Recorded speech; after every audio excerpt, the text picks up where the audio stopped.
Mrs. N. Vi har modtaget din e-mail, men desværre har du lavet nogle små fejl med hensyn til omvendt ordstilling.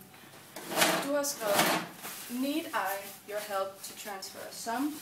Men der skal stå, I need your help to transfer a sum. På dansk kan vi godt bruge omvendt ordstilling. Det gør vi for eksempel i den her sætning, hvor der står, når vi læser dit brev, dør vi lidt indeni. Her kommer verballedet før subjektet. På engelsk bruger vi altid ligefrem ordstilling.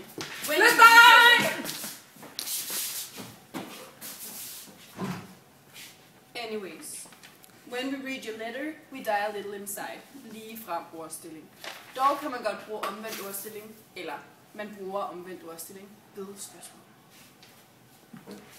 Forresten, så har du også lavet fejl med hensyn til duomskrivning. Du har skrevet, his company not know anything about this account.